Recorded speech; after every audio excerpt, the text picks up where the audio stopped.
At this now 7 o'clock, and I'd like to call the meeting to order, the regular council meeting. Roll call, please. Councilmember Brooks, Here. Brown, Here. Miles. Here. Mojica, Here. Montes de Oca, Here. Newberry, Here. Parson, Here. Timmons, Here. DeBlisco. Here. Everyone please stand for the Pledge of Allegiance.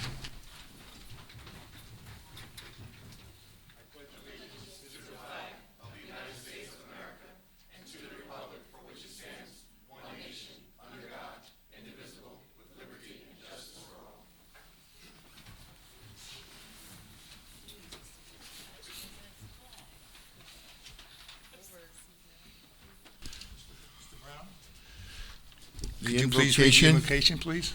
Thank you, Council President. Bowed heads, please enlighten our minds to know the truth. Direct our wills to act in good judgment so that we might know what we do and what we speak will be beneficial to our citizens, for our government, for our happiness, and for honor and glory. Bless us all. Dear Heavenly Father, I'd like to say thank you for bringing me back to the council, for feeling better in my life, to continue to do the good work. Thank you for all of the prayers that people have given me to continue to do the good work. We've come a long way. I've come a long way. Continue to bless us and bless our city. Give our mayor the strength to continue to do the good work, the good vision that he has for the city of Rahway. Amen. Amen. Thank you, Mr. Brown. Good to have you back. Ms. Capone, could you please read the open public meeting statement? Notice of this meeting has been sent to the official newspapers. An adequate and electronic notice has been provided in accordance with the Open Public Meetings Act as required by law. Now, at this time, I'd like to amend the order of business for tonight's meeting by adding a presentation by the Business Administration, Mr. Parham, and City Engineer David Lee. There will also be a public comment portion after the presentation to the public comment only on this. Mr. Parham? Thank you, Council President. Mr. Parham will speak after the presentation, and I would just like to provide an opening statement to the public and to the council. First and foremost, I want to assure our residents that your safety and well-being remain my top priority. Let me be clear, the recent issues with our drinking water were unacceptable. While we have encountered elevated chloride levels in the past, we have never seen an increase of this magnitude. It is not the norm, and we are committed to ensuring that it does not happen again. Multiple winter storms and increased road salting have contributed to the runoff entering into the Rahway River, impacting our water supply. This is not just a local issue, but a broader statewide concern, as confirmed with our ongoing discussions with the New Jersey Department of Environmental Protection, NJDEP. The City of Rahway and Veolia are taking both immediate and long-term steps to address this challenge and prevent future occurrences. Enhanced monitoring and filtration. We are increasing testing frequency to ensure the levels remain within safe limits and optimizing filtration. Infrastructure investments. Rahway has made significant infrastructure investments in our water system, and we fully expect Veolia, our water purveyor, to match the commitment by responding swiftly and proactively when warning signs appear. Moving forward, we will remain vigilant, acting quickly to address any concerns and holding Veolia accountable for the high standard that our community deserves. Rahway is committed to providing the highest level of service, and we will not waver from that commitment.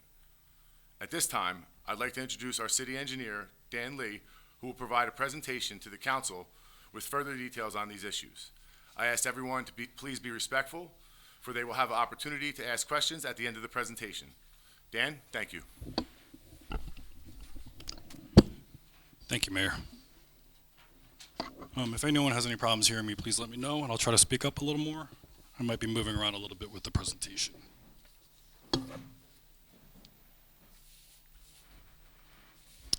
Council President, Mayor, and council members, thank you for this opportunity to provide this presentation in response to the council's request to explain recent chloride issues.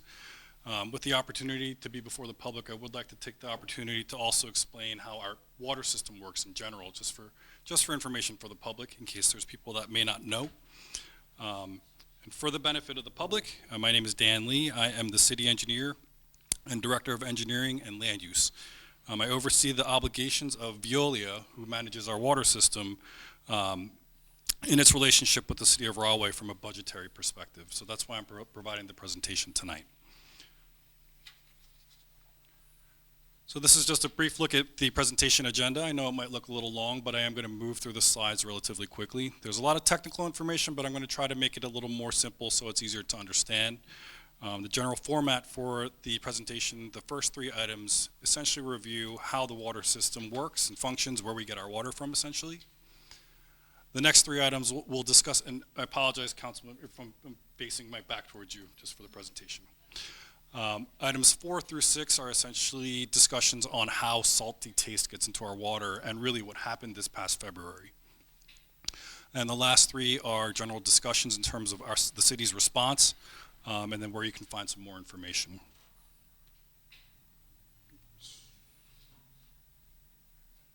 So moving into the source of our drinking water.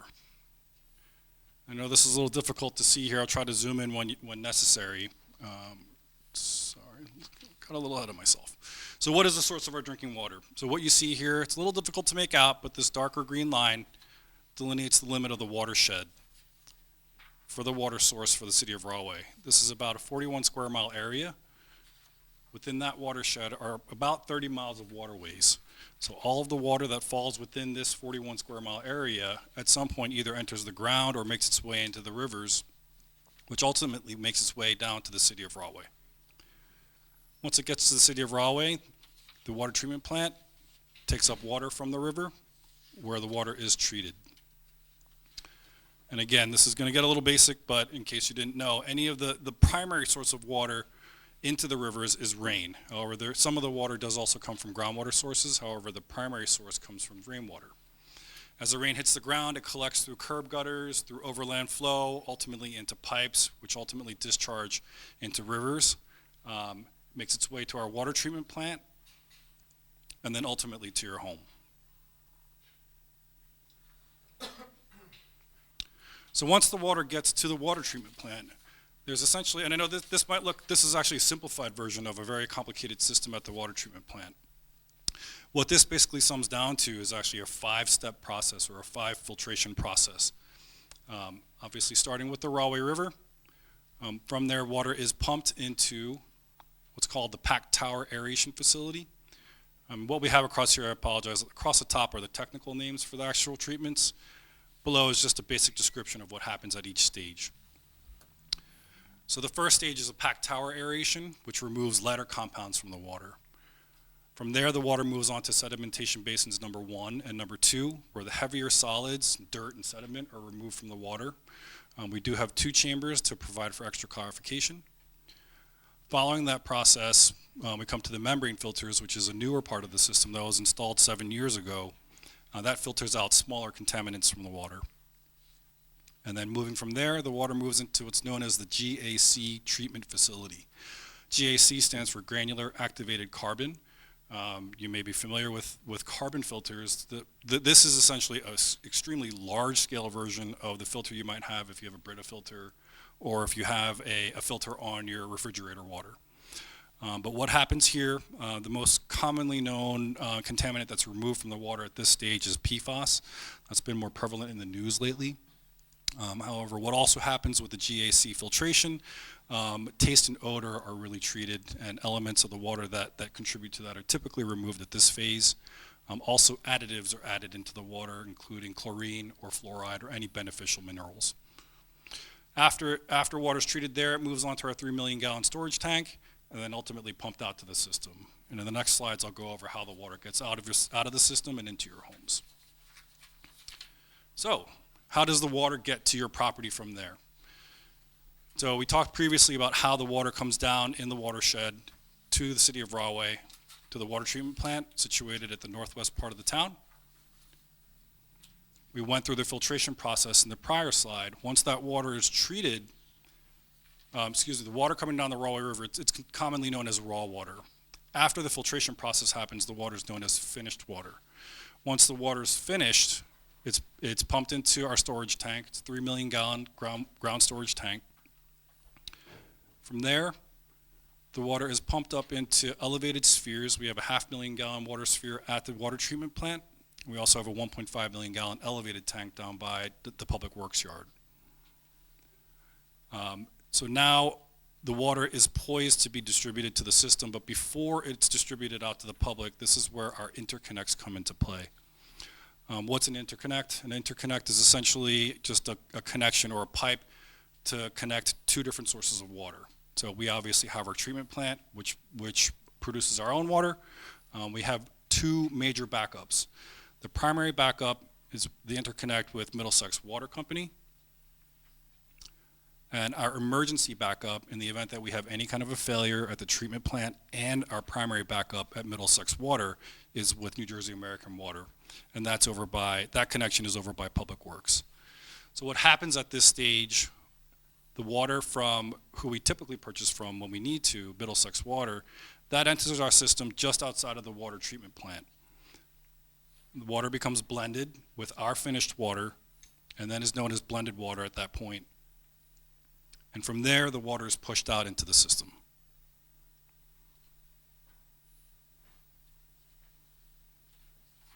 So why does the water taste salty in the winter? So we bring you back to this slide where we looked at the watershed and where the water is coming from.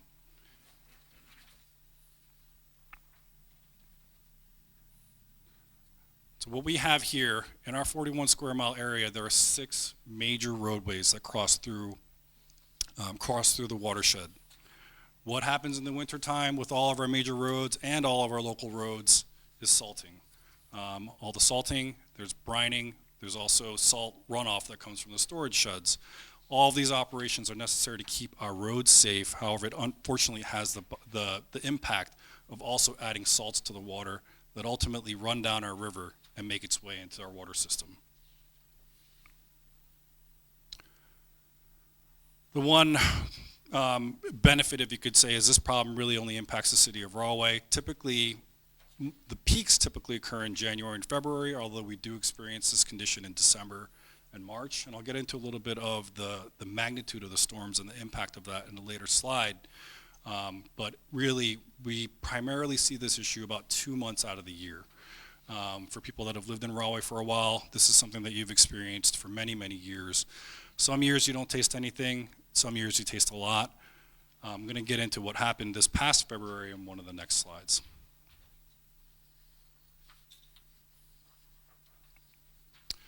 So salts, so what are chlorides? I keep talking about chlorides in the water, it's come up a couple times. So chlorides, it's essentially salt. It's those road salts that I was just talking about in the other slide.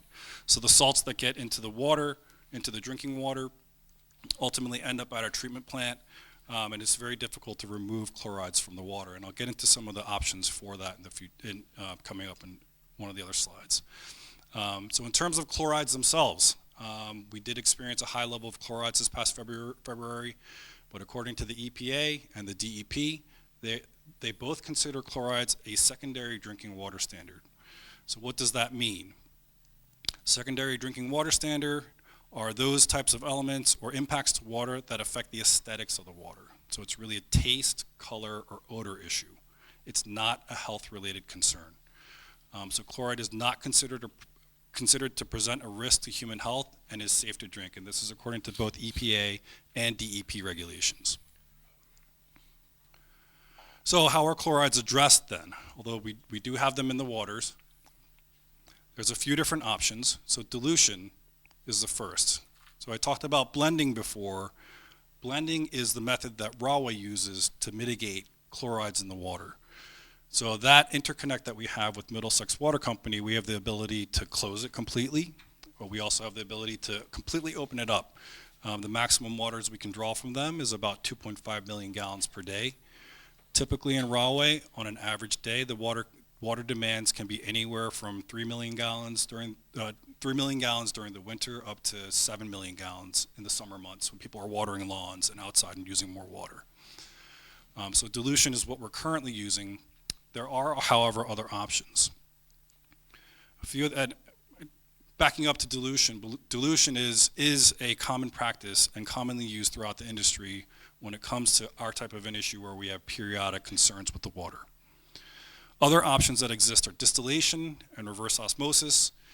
These types of technology, typically you're going to see these most often on islands or areas that don't have access to some kind of a pure or fresh water. So you're looking at like desalination plants, things of that nature, where you have salty water 24 hours a day, 7 days a week, 365 days a year, where you are constantly removing salt from the water. And the reason for that is the expense. Both distillation and reverse osmosis cost multi-million dollars, distillation being extremely expensive, up to $50 million, and that's just for the installation cost. For a reverse osmosis system, which was recommended to us by Veolia, their estimates were actually at 15 million. Our experts said about 10 million, and that's just to install this system. And then that doesn't even include then the annual operating costs. So $2 million for a distillation system and $1 million for a reverse osmosis system. So ultimately, for the city of Rahway, this is really an impractical solution because of the size of our system and because of the expenses required for something that really only presents itself most typically 2 months out of the year, and sometimes not even. So why was the taste of salt so strong in February? So there were multiple factors that occurred this year that from my review haven't all happened at the same time in the past. So we definitely saw a lot of complaints. I could smell the salts in the water, in the water that we receive in City Hall as well. But there were 4 primary factors that led to this. So excess salt supply. In the last few winters, we've had extremely mild winters. So there's been very little salt application as well as very little plowing. This resulted in excess salt supplies. As the mayor referenced previously, this is a state, actually not even statewide, this is a regional issue. Because there wasn't a lot of salting done, the supplies were extremely high. This year in particular, we had multiple small snowstorms. So it's a little odd, but it's actually better for us from a water quality perspective when we have a large snowstorm. When we have a large snowstorm, the salting's not done as heavily initially, because to put down salt before a large snowstorm, or an excess amount of salt before a large snowstorm, you're just going to be plowing it up. So typically salt's applied with enough salt to keep the roads safe, but not to the extent of what you see when you have small snowstorms. When you have small snowstorms, 2 to 3 inches, typically, because plowing operations typically begin when you know that snow is going to exceed 2 to 3 inches. When you have a storm that you know is only going to be a couple inches, the salt and brining gets put down heavy and early. And that's so to be able to avoid the need to bring out plows to clear the snow. So we had that issue this year. We had 6 storms this year between late December and mid-February, so in a little less than a 2-month period. So we essentially had back-to-back-to-back storms. So the chlorides were building up, and what happens with small storms is we also don't get the benefit of a large melt-off. So when we have large snowstorms and a large melt-off, all of that water melts, runs into the river, and helps to wash away the chlorides quickly. When we have small storms, there's a lot of salt and a little bit of snow, so we really don't have that melt-off to help wash the salt out of the river and into the bay. The third issue is drought warning status. We are actually still technically in a drought warning status right now. Drought warning status is actually one step below a full-blown drought emergency for the state. Once we get to an emergency for the state, then conservation requirements are mandated. So the city's ordinance, we have water conservation requirements.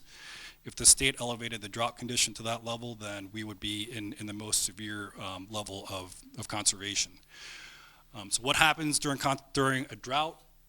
The river levels are lower than normal, which means that anything in the water is more concentrated. So we have less water, but the salts stay the same. That means it's even more concentrated. In addition to that, what made the situation also worse was that because groundwater levels were also extremely low, any water that was hitting the ground was getting absorbed very quickly. So the salt-laden water was getting into the ground. Our backup water provider is Middlesex Water Company. Their primary source of water is groundwater. So we were getting reports from them in terms of their chloride levels, and what we were seeing from them is even their levels were elevating as well. So not only, and actually our emergency backup water provider, New Jersey American, their primary source is also surface waters, like Rahway. So they were also experiencing high chlorides for their water levels as well. If you saw any news reports, there were statements issued by the DEP, a lot of news reports going out about the concerns about salt levels in the water throughout the state. So that these three factors and then the fourth factor really are what contributed to the high salt taste in the water. So inadequate forecasting by Veolia.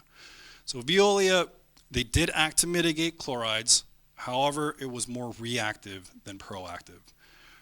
And I'll get into that a little bit more in just a second.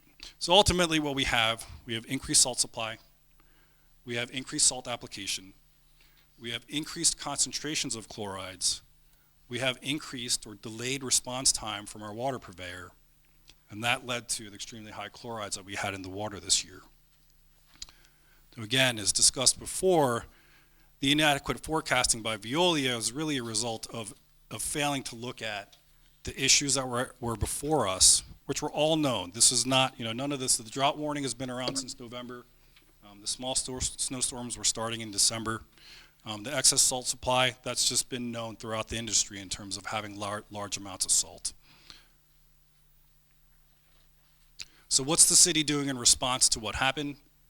As a licensed operators and experts in drinking water production, Veolia is contractually responsible for providing quality water that's in conformance with the DEP and EPA regulations. But as a system owner, the city is the owner of the system. We are responsible to our citizens, and we're also responsible for holding Veolia to task. So the city's been in communication with the DEP. We continue to be in conversation with the DEP in terms of the impacts of chlorides in the water and other water quality standards that we want to make sure we're staying on top of. So February 13th, around February 13th was the peak of the issue. We had contacted DEP. They got back to us. I referenced some of the standards before in terms of the water quality and chlorides in the water not being a health factor. So that issue was addressed specifically in our communications with the DEP. So high chlorides do not pose a direct health risk, but are aesthetic in nature.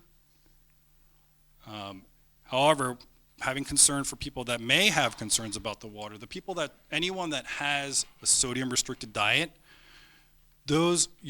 anyone that has issues or concerns about high sodiums, those are the only people that really should be consulting their physicians about concerns because you have a sodium or chloride specific concern. But we contacted the DEP because the regulations are one thing, but we wanted to make sure that our current condition really was still in compliance with what the DEP and EPA are looking at. So in terms of specifically chlorides, we're working with Veolia to develop an early warning action plan. That'll include early trigger points, not reactive trigger points, in terms of when to begin blending the water or increase the blending of the water, as well as notifying stakeholders. So one of the concerns and complaints that we got from the public was lack of early notice. Our notice did go out, I think, a day or two before. Obviously, a little bit more notice would have been great, would have been better. So these types of things, we're holding Veolia responsible to take a look at and analyze to make sure they're looking at indicators for what might lead to high chlorides in the water so that we can get information out to the public earlier. As part of the process, we'll also require them to review optimal blending schedule. So there is a bit of a nuance to when to start blending and how much to blend. There obviously is an extra cost that comes with buying additional water from Middlesex Water Company. But really, the ultimate goal for us and for the water system is to provide the best quality water we can. If we have backup sources to provide water to avoid the chlorides issues, we want to take that action. That really didn't happen quick enough this time around, and we do not want that to happen again. And finally, referring back to the slide where you saw the 6 highways that cross through our watershed, we're going to coordinate with the DOT for early notification of salting activities so we know ahead of time when they're going to be putting salt down so that we can also plan accordingly from that perspective. From an overall water quality perspective, we are holding quarterly meetings with Veolia. But what we'll be adding to this is a specific review of the chloride issues. So with the quarterly meetings happening the quarter before we expect the winter events, we'll be reviewing with them, what they're looking at, what the forecast looks like now, should the city be preparing for notices, and any other advanced information that can help us reduce the issue in the water and get as much information out to the public as quickly as possible. So in those quarterly meetings, also typically we're doing a review of potential water quality threats, including those that are known and those that are also coming down the pike. And you'll see some of the outcomes of these quarterly meetings for prior improvements that the city's made on my next slide. We'll also talk about operational concerns that may be associated with the potential water threats, as well as capital improvement requirements that may be necessary to assist or to avoid the operational concerns and to mitigate any potential water quality issues. So what investments has the city already made? As alluded to on the previous slide, so actually before I move on to so the Rahway Water Company has actually been in existence since 1859, believe it or not. The water treatment plant itself was constructed in 1872. So the water treatment plant has been around for an extremely long time. City of Rahway has been making improvements and investments into the water treatment facility since then. Obviously, as the population of Rahway has grown and technology has changed, there's been improvements and expansions year after year after year. So some of the more recent improvements starting from 2016, I mentioned before the interconnect with Middlesex Water Company. That interconnect was a cost of about $2 million. It was expanded to provide, so I discussed what the interconnect is before. That basically connects our water system with Middlesex water system. This is primarily used for high chlorides and drought conditions or other emergencies. So we've been hit with both of those, the drought conditions as well as the chloride issues. So we've increased our purchase of water from Middlesex Water to help offset the chlorides in the water. We're back down to a normal level right now, so we are not buying any extra water from Middlesex Water. But that interconnect was installed exactly for this purpose. That interconnect was about 1.2 miles. It was a 16-inch water main that runs mostly down Madison Avenue and terminates just outside of the water treatment plant. In 2017, we installed a new membrane filtration system at the cost of $10 million. That system significantly improved the filtration capability of the plant. We used to have an old gravity-fed system that really limited how quickly water could be processed through the plant. So not only, and the technology with this new membrane allows for better quality of water. So in addition to the better quality, it also allowed for higher capacity of production. So we were approximately at about 4.4 million gallons per day was our maximum capability. Once this system was installed, that was increased to about 7.7 million gallons per day. So again, future-proofing the system, that level of need is not required right now, but in the event of future development, more demands on water systems. We do have Merck that came back into town, so the water demands has increased significantly. This improvement at the time really was future thinking to make sure that we were able to provide the amount of water that we really need for the city. In 2019, there was a PFAS treatment testing and implementation at the cost of $400,000, and that was actually just for the testing costs. And for the initial implementation, we do have annual costs that are attributed to this as well. So the city directed Veolia. So in 2019, the DEP indicated that they were going to be releasing new regulations in 2020 that would have a 1-year time frame for compliance. So by 2021, if you exceeded certain levels of PFAS, you had to have improvements or a plan in place for how you were going to address it. The city didn't wait for that. So in 2019, the city directed Veolia to test options for addressing pending PFAS legislation. They didn't want to sit around and wait. That wasn't something, and that wasn't an option that the administration really wanted to even consider. So by 2020, ultimately, out of a few options that were looked at, the granular activated carbon system that I referenced before, that was a system that was landed on. It's one of the most common PFAS removal methods in the water industry. That system came online a full year ahead of the actual deadline for compliance with the DEP requirements. And our most recent project in terms of water quality is our Water Quality Assurance Initiative. That's the lead service line replacement project. So if you live in Rahway, you probably got a letter from my office. I've spent many hours over the last couple of years putting together many letters trying to inform the public about this project. So this project, it's estimated to be a total cost of $8 million. So this is the city's lead service. This is the city's lead service line replacement project. We actually completed phases 1 and 2 in 2024. Phases 1 and 2 were really the investigation phase to figure out the status of everyone's service line in the city of Rahway. So if you have a lead or galvanized service line, either on the customer side, which is the portion that leads into your house, or on the utility side, which is the portion that is between the main and essentially the curb line, there's a spreadsheet you can go onto, and I'm going to give you links at the end. You can go and check the status of your service line. If you have a lead or galvanized service line, the mayor and council have secured significant funding, grant funding for this project, where we can replace every service line that has lead or galvanized in it at no cost to the homeowners.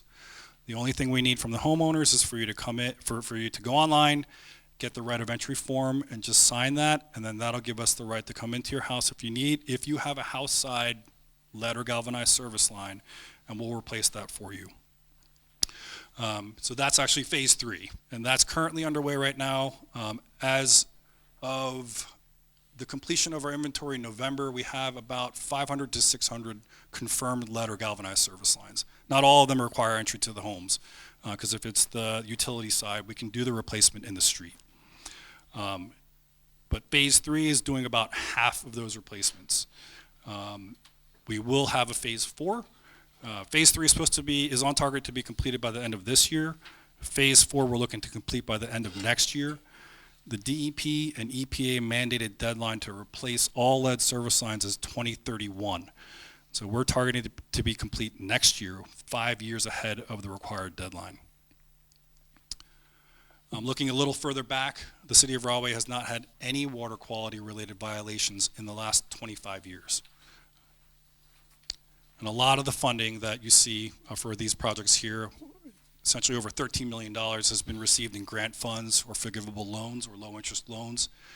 So it's not just taxpayers and rate money that's coming to pay for this. The mayor and administration and council have worked very hard to obtain grant and other funding sources to pay for this. So here are a few sources for information.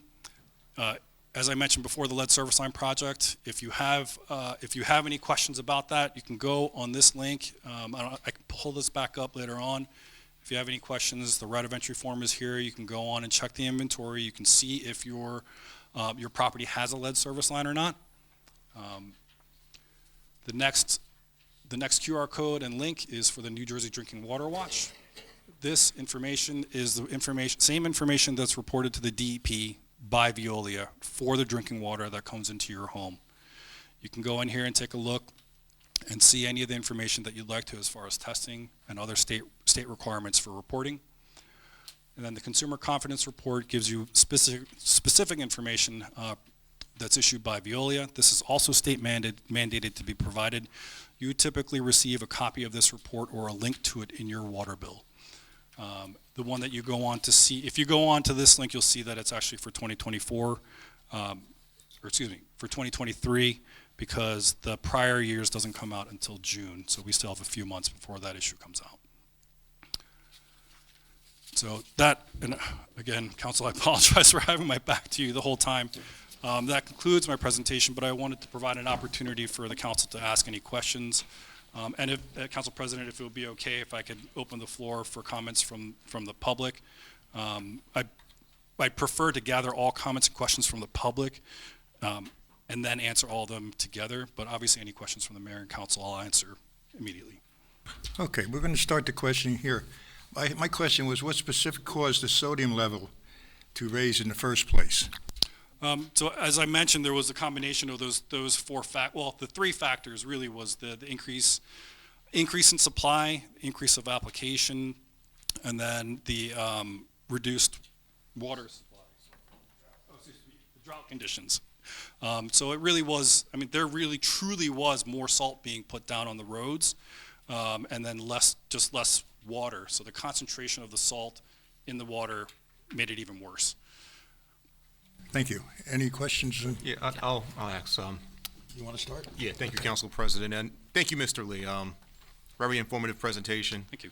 I think the question I want to ask is, outside of the safety, I think the number one priority with our residents and with the city is the cost. Will any of these costs that the city spent to address this be passed on to the city or to the residents and taxpayers? That's all included in. Okay, no. No, it'll have no immediate effect on the rate that water users are paying. Question, by any chance, when this issue arose, did we notify Veolia, or did they let us know about the issue? So we have been in communication with Veolia about the issues throughout. However, the extent of the issue really wasn't brought to our attention at the time, and that's hence the reaction and our proposed changes with our communications with Veolia moving forward. We really want that advance notice. We want to know when there's a major issue coming down the pike. Well, my question would follow his then. What policies or procedures are Veolia going to put into place in So- regards to preventing this from happening again? Thank you. So that goes back to, that actually goes back to the early warning action plan. So that will become a part of, or we're requiring that that become a part of their standard operating procedure. So in that, again, we talk about looking at future issues, how early to notify various triggers that we see coming down the water system that will then trigger and require Veolia, hey, give us notice so we can react appropriately to get information out to the public. Council President, I have a question. I can just go first really quick. Thank you again for that presentation, very, very informative. Just a quick question. Do we, as in the city administration, do we have a plan in place as to how future water quality updates will be communicated to our residents? So that also, that comes in, that is in alignment with the early warning action plan as well. In terms of, I guess that's really more geared towards emergencies. You're asking more from the perspective of large term changes? I mean, you've seen in some of what I presented today, the actions that the city of Rahway's taken. We don't wait. We didn't wait for PFAS. We're not waiting for lead. Any information that we receive from the DEP in terms of policy changes that are coming down the pike or legislation, we're looking to react as soon as possible. Not by the deadline. We're looking to respond ahead of the deadline. So we can address and provide the best water quality we can as soon as possible. And providing that information to the residents as soon as it becomes Yes. available? Okay. Yes, Okay. absolutely. Great. Okay. Ms. Newberry? Thank you very much. On slide 4, you were saying how there should have been earlier action taken to reduce chloride levels in the water by Veolia. How is the city holding Veolia accountable for this incident? So the actions that we've taken with them really in looking at and requiring the look at the chlorides issues in terms of the quarterly meetings that we're having with them. So they'll be meeting and reporting directly to administration in terms of being prepared. So really with holding them to task from that perspective is primary. The early warning action plan and the creation of that, the publication of it, and our use of it is really what we're holding them to, because that really is what should have been done in the first place. Thank you very much, and thank you for the presentation. You're welcome. So that actually leads right into my question, and that is, were there steps that Veolia could have taken to prevent this from happening to begin with? So absolutely. In terms of, I touched on it briefly, and I didn't want to get too technical on it, but there's a lot that Veolia can do from the perspective of blending. And in terms of forecasting and looking up the stream, they can be testing for chlorides further up the stream.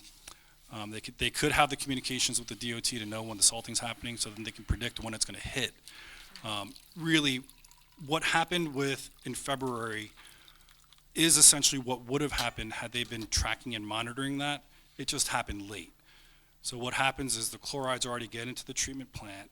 Once the chlorides are in the water in the treatment plant and it fills up that 3 million gallon storage tank, at that point, we really have no options. We have to pump that water out to the system. The DEP actually technically, they don't even allow you to dump, you cannot release treated water back into the river. Might sound a little crazy. So water that we took from the river, we took the water from the river, we treated it, cleaned it, and we're storing it, even if it has high chloride levels, the DEP says you can't release that back into the river.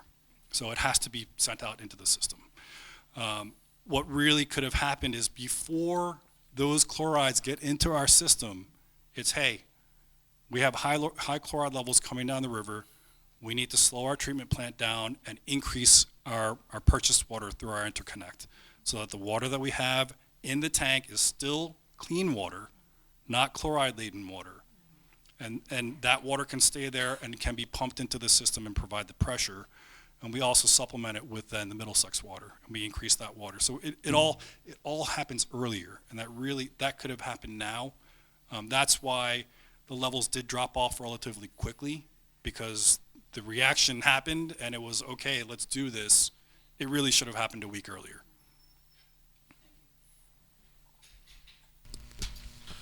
Mr. Lee, thank you for the presentation. It was good. I'm glad that you were able to inform the citizens here in the city of Rahway. But my question is, how credible are the at-home tests that people are posting online? So the straight answer, I mean, they're credible, but it depends on what you're trying to read. So those at-home tests, the meters that you can find either at like a supply store or on Amazon, they are typically used to read total dissolved solids. Total dissolved solids, though, doesn't tell you how many of those solids are desired solids and how many of those are contaminant or undesired solids. So although it might give you a good reading, it actually, you don't know what you're reading. So it might be reading your fluorides, it might be reading chlorides, it might be reading something else, but you don't know that. Really, the true, if you want a true test of the water, you need to take a sample and you need to send that to a lab to have it tested. So there is a place for the use of those TDS meters. I think people that have saltwater fish tanks, things like that, like there is a place for it, but in terms of actual overall water quality, that's not the device to use. I have one question through you, Council President. Mr. Lee, thank you for coming out today and giving your presentation. I thought it was extremely intuitive, and I hope that the residents can see it for what it is, which is very straightforward. I just want to know, in reference of timing, because everything's timing these days, right? How long after Veolia became aware of the problem did it take for them to contact the city and take actual action? Well, we were in contact on almost a daily basis, but really the city had to, what was really the issue was the city had to react to really escalate. That was really the bigger concern, was we were at certain levels of chlorides and just unacceptable. We were receiving many complaints from the public. That notification really should have come from Veolia. Thank you. Okay, we'll open this to the public now for the, all right, now anybody in the public, only on the issue, on the water issue, if you'd like to come up and speak, you do so, just say your name, address, please. And Council President, I'll take notes on the comments and questions, so if there's any that need answering, if you'd like, I can answer them after the fact.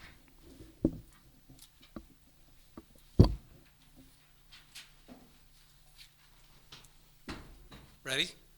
Yes. Hi, Jeff Robinson.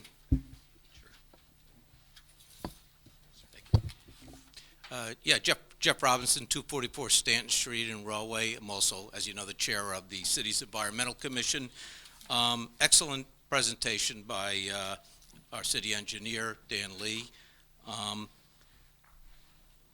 Just a couple of quick comments and maybe a question regarding whether the high salt level is bad for your health. Despite what the DEP and the EPA says, if you're one of the thousands of people in Rahway of high blood pressure, you really shouldn't be drinking the water on a regular basis. So that's my first comment. Also, many people don't know that Rahway is the only municipality in the state that gets its drinking water from the Rahway River. And the high salt levels, first of all, is nothing new. We've had this problem for years. Of course, it was really quite bad this past winter. And as Dan Lee pointed out, a lot of the problem is because of road salting. And I would say that, and I've noticed it in my travels all around the county, especially within the watershed north of here, towns just go all out dumping salt. They just, and maybe they would say an abundance of caution to protect the roads, but I've seen just salt just dumped really indiscriminately, just too much. And almost all of that is not in Rahway. It's the towns, the municipalities north of Rahway. Cranford, Clark, the Oranges, New Providence, all those towns north of us. Also the DOT, who maintains the state highways. So I don't know if there's a way that the city of Rahway can reach out to some of these towns and discuss this issue. I know it's probably easier to talk to the DOT, but it really is all of the towns north of us in the northern part of the watershed that are the cause of this, and we get all of this because we're downriver. So if there's some way that we can reach out to other municipalities about this, that might help. So, okay, thank you very much. Thank you. Anyone else?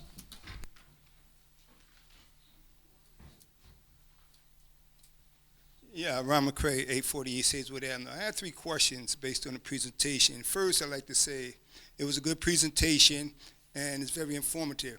My 3 questions here. One, last week I was in the park, Rahway Park, and there was over a dozen fish that was unfortunately dead. I'd like to know, to your knowledge, has this any relationship or connection based on that water that caused these fish to be dead? Based on the presentation. 2, you indicated in reference to the service line and the possibility of what the type of pipes you may have and if it has to be replaced. And as you indicated, there will not be any cost. So with that, and I'm just going to put this out here now and then come back later, then my question to tag onto that, then why is the water bill for the service line constantly going up? I had another question, but I just forgot it just that quick. So at this time, those are the 2 at this moment.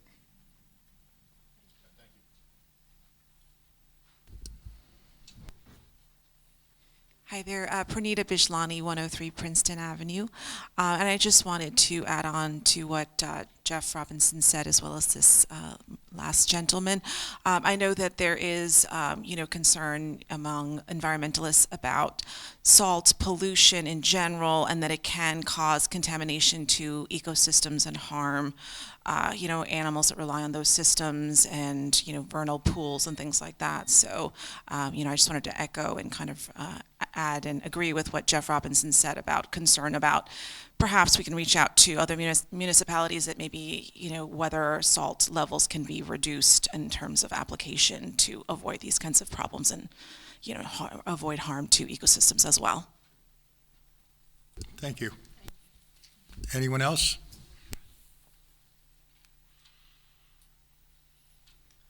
Hi, Andrew Garcia Phillips. I appreciate the presentation too. It was excellent information. I just want to offer one suggestion or idea. The gentleman explained that doing a reverse osmosis filter would be expensive, $10 to $15 million, and would cost $1 million a year to operate. I wonder if there's a third option that you could consider, and this might be completely ridiculous, I don't know. But what I do in my own home is that I store water in the summertime when the water tastes good. I fill a bunch of jugs with water, and then when the water gets really bad a couple weeks during the winter, I use those jugs. And I wonder if we could store more water during the good summer months when the water is plentiful and tastes better. I don't know how much that is, 3 million gallons a day. I don't know what that looks like. But we could save 30 days worth of water. Is 90 million gallons of water as big as a football stadium, or small enough that we could do that and save some water when the water is plentiful and then use it when it tastes bad? Just an idea. Thank you. Thank you. Good point.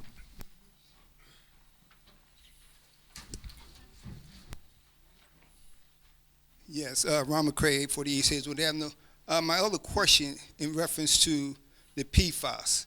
Now, this is a question, but I also want to also let you know that 6 years ago, I found out and I'd done my studies in reference to PFAS. Can you give a little more, if not now, the history of the PFAS? What is it? How did it get where, the process, et cetera, more details, because I think a lot of the public have no clue about what PFAS is. Okay. Anyone else?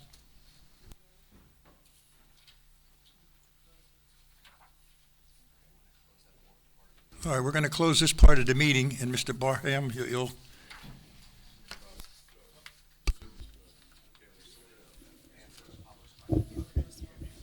Mr. Lee, you going to answer the questions now? Yes, sir. Okay. Some very good questions from the public. I'll start with Mr. Robinson in terms of whether the chlorides are bad for health and for people with high blood pressure. Certainly any additional sodium or chloride could pose health issues. And I'm not a health expert, but I'm just going to provide some information that I've come across in my research. The average chloride level in the water during the peak issue that we had in February was about 400 milligrams per liter. Your typical single McDonald's meal is in the range of 1,400 to 1,500 milligrams of sodium or chloride. So just to put things in perspective, and the DEP even uses the reference to the amount of sodium that you intake in your food just throughout the day, even in high chloride conditions, it far exceeds, just from your food, the amount of salt you intake far exceeds what you could intake during a high chloride situation with water. So that's just to put that into perspective. But it's not to say that, as a reference in my slides, if you have a high sodium issue or high chloride issue, you really should talk to your doctor to see if there's concerns with the water that's being distributed to your home when we have chloride issues. One of the other comments, Rahway is the only municipality in the state that's drawing water from the Rahway River. That is mostly true, and I appreciate the acknowledgement of that, as Rahway is one of the communities that has to struggle through this issue, but there are apparently other water sources that actually end up getting groundwater. So the water from the Rahway River, some of it does make its way into the ground. So the state does consider that there are other potential water providers that do receive some of the water from the river. And then in terms of the third comment, it was regarding too much salt, essentially from neighboring communities, and to potentially reach out to towns. I would actually call on the public to assist with this a bit. So one of the requirements from the DEP that the city of Rahway is beholden to, as is every municipality in the state, it's through what's called an NGPTES permit. This is the permit that essentially allows us to discharge water into the river that ultimately flows to the oceans. As part of that permit, municipalities that put salt down on the road, and this includes the states and the DOT's agencies as well, you are obligated to actually go back after a storm. And if there are piles of salt on the road, you're obligated to clean that up. The DEP is now enforcing that. It's more of a recent issue, but because of issues like this, the DEP is mandating that type of a follow-up. The recent February issue was brought to light, and it got to the DEP's level also from public complaints as well. And that's how we got in touch with the DEP and got some information from them.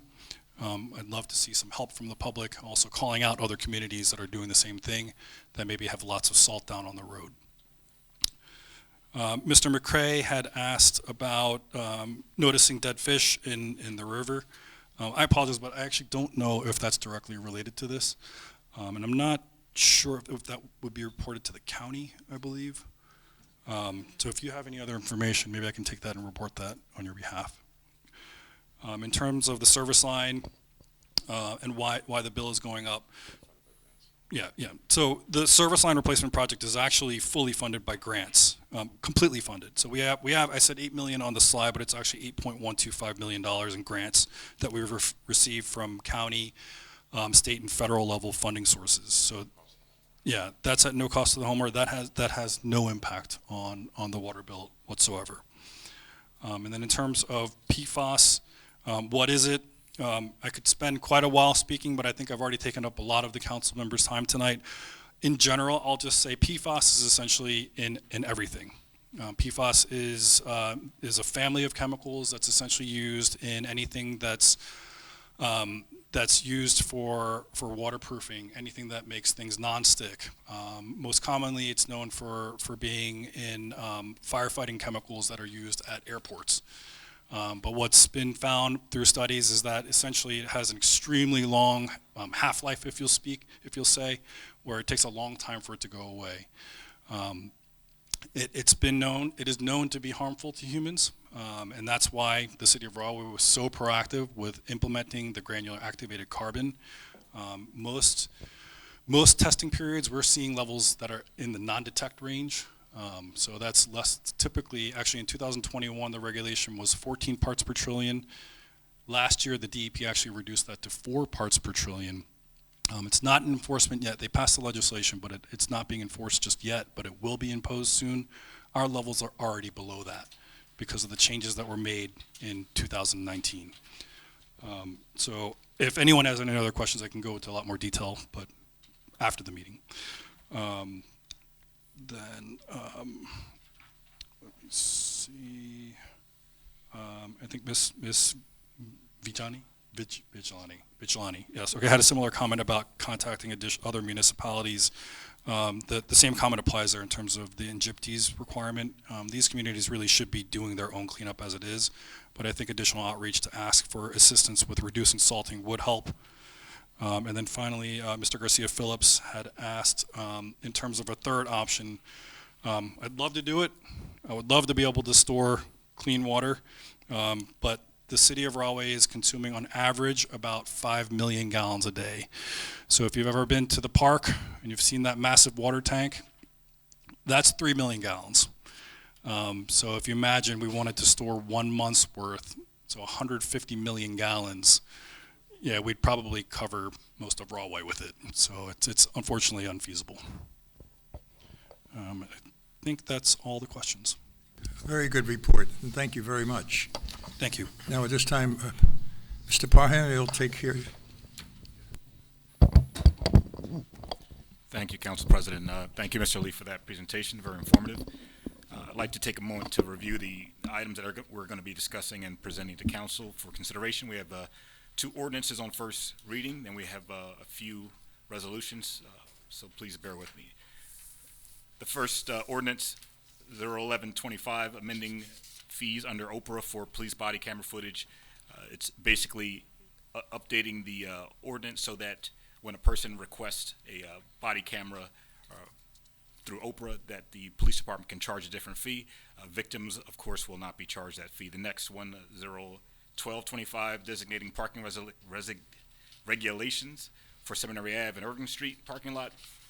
The ordinance amends one of the chapters in the city code to designate Seminary Avenue and Ergen Street parking lot as follows. It's going to have 31 parking spaces, which will be permit parking only, and 8 parking spaces for public parking with a 2-hour time limit, Monday through Friday. Now through administration, AR 7325, and there's 2 more that are connected to this. It's a hold harmless agreement for the fireworks that we'll be having at Rahway Cemetery. The next one, AR 7425, it's an agreement with the county to do the Independence Day fireworks in Rahway Park. And there'll be another resolution later on that will address this as well. AR 7525, appointing to the Rahway Housing Authority. We're appointing Ailanda, let me see if I say it right, Kirobo. Okay, awesome. To the Rahway Housing Board.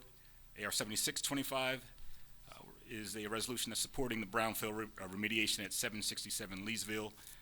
And the whole point of that is to determine if the site qualifies as an area in need of redevelopment. AR 7725, a contract awarded to Schaefer Fireworks for the Independence Day fireworks, and that's the last one for the fireworks. AR 7825, recording the mayor's appointment to the Special Improvement District. And again, this is just recording. The council doesn't have to vote on anything. The next one is the same, AR 7925, recording the mayor's appointment to the Zoning Board. AR 8025, awarding a contract to Bob Landolfi for professional services. AR 8125, agreement for resurfacing and painting the basketball courts at Madden Field. So it's an agreement that's not to exceed $60,000 with Project Backboard for resurfacing and painting 2 basketball courts at Madden Field. AR 8225, supporting the New Jersey Climate Superfund Act. This resolution supports state legislation that seeks to hold fossil fuel companies financially responsible for climate change-related damages. The act proposes a corporate recovery program to fund climate resilience projects rather than relying on taxpayers. A few for Revenue and Finance, AR 8325, a refund for tax sales certificates. AR 8425, a refund for overpayment of property taxes. On to engineering, AR 8525, authorizing the DEP permit approvals for signatories, which will be myself, the mayor, and the city's engineer, Dan Lee.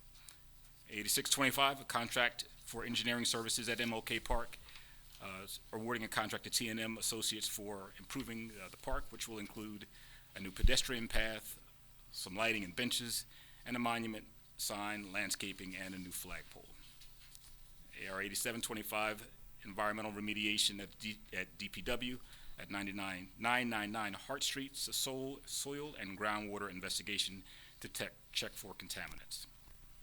AR 8825, groundwater monitoring and well abatement at 80 East Milton Ave to prevent contamination of groundwater. We're going to be sealing up some of those wells. AR 8925, final payment adjustment to Madison Ave and West Ave Lake project. This is a revised final payment of about $4,300 for the NJDOT fiscal year 2022 project. There was, as they looked at the bills, there was a little bit outstanding, and this is just a modification to that to catch up for that bill. AR 9025, CDBG Year 50 Road Improvement Project. It's an awarding a contract to Discover Construction LLC to do road pavements on Lafayette Street, Main Street, Princeton Avenue, and Rahway Senior Center. AR 9125, Main Street Sanitary Sewer Improvements, awarding a contract to National Waste Water Main Cleaning Company for sanitary sewer repairs on Main Street.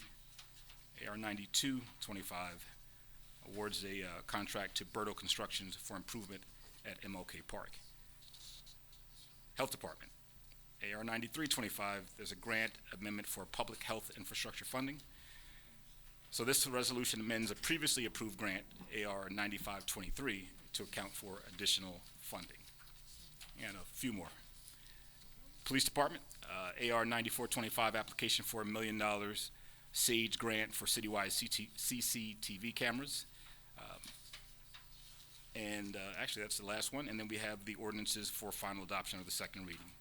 And that will conclude my report, sir. Thank you, Council President. Very good, thank you. At this time, we're going to open the floor. You need approval of minutes. You need one to approval of minutes.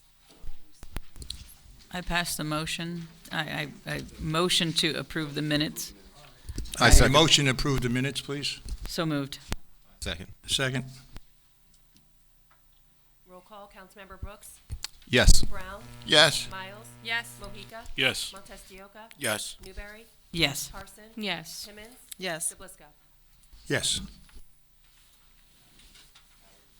Reports of Council Committee. You have received the Public Safety Report from Councilmember Brooks.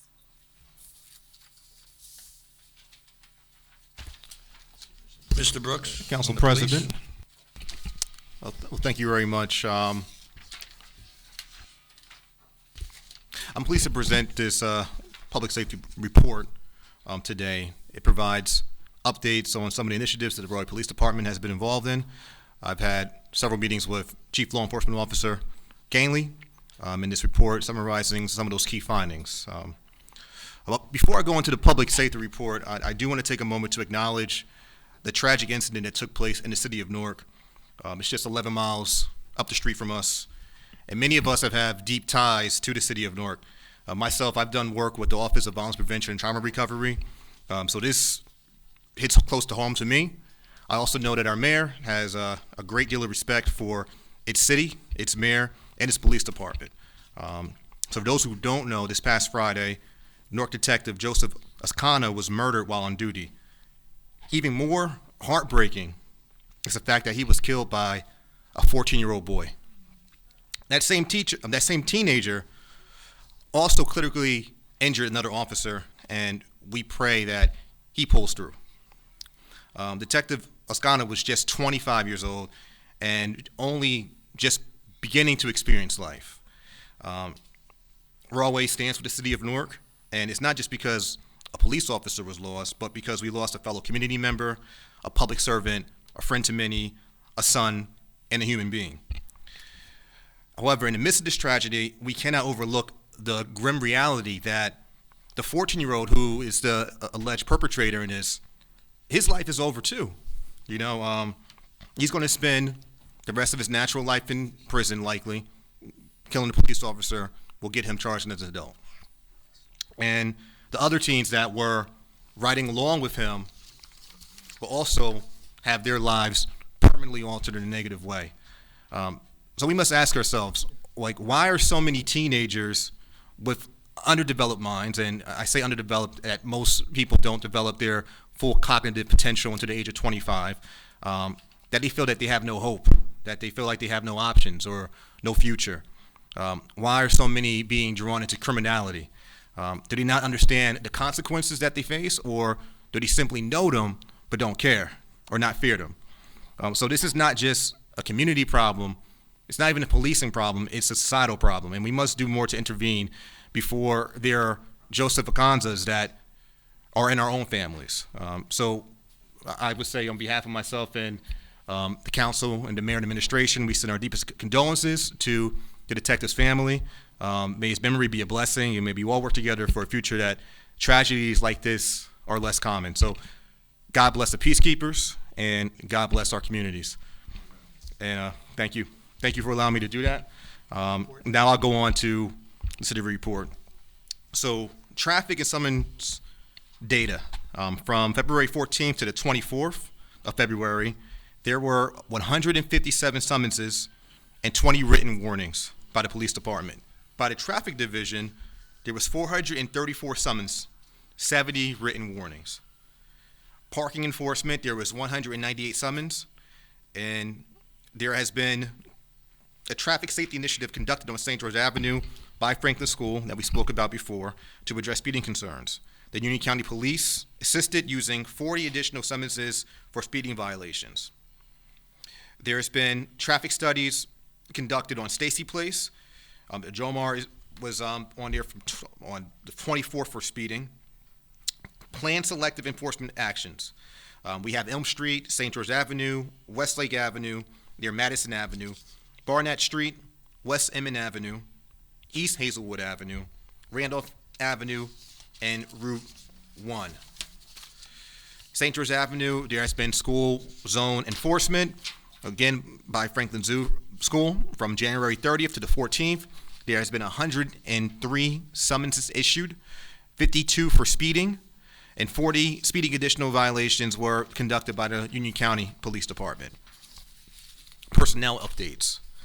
The city has hired a part-time safety officer, Mr. Irving Brown. We welcome him. We have had a resignation of police aide, Ms. Carol Martin. She found a better opportunity for herself and her family, so we wish her all the best. And we want to give a salute to our friend, Lieutenant Donald Dayan, who as of March 1st has officially retired, so we thank him for his service. On public safety initiatives and enforcement updates, there's been continued presence at the 7th and 8th grade academy in Rahway High School. Numerous students have been charged with various offenses stemming from disputes that have gone on for the past month. Some of them may have been touched at some Board of Education meetings. And as far as the Board of Education update, there will be an AI weapon detection and bag scanning system. And that's actually, I think, was installed on the 1st of March, if I'm not mistaken, correct? And it's very inconspicuous from what I understand. So I know that when it comes down to metal detectors and things of that nature, it frightens people. But the way that this is designed is that it keeps our students safe, but it's not something that is overly jarring when you come across it. As far as the quality of life detail, there has been, we've been addressing panhandling, drinking in public, open containers, and related concerns. And as far as our friends at El Patron, there has not been any notable events with El Patron in the last couple of weeks, so that's a good thing. State of the City went by this past Thursday at the UC PAC. Our police was there in attendance, and it went off great. So we're happy to have it back at the UC PAC. The police will be present at our St. Patrick's Day Parade on March 15th from 8 to 1700 hours. One auxiliary police officer will be there for the entire shift. As far as the police vehicle, there was a vehicle crash, and we kept the work in town at the Rahway Auto Body. It's back in service, and it's awaiting a bumper installation. And that is all I have there, Council President. Thank you for allowing me to Thank you share very this much. information. Good report. Mayor, would you like to speak now?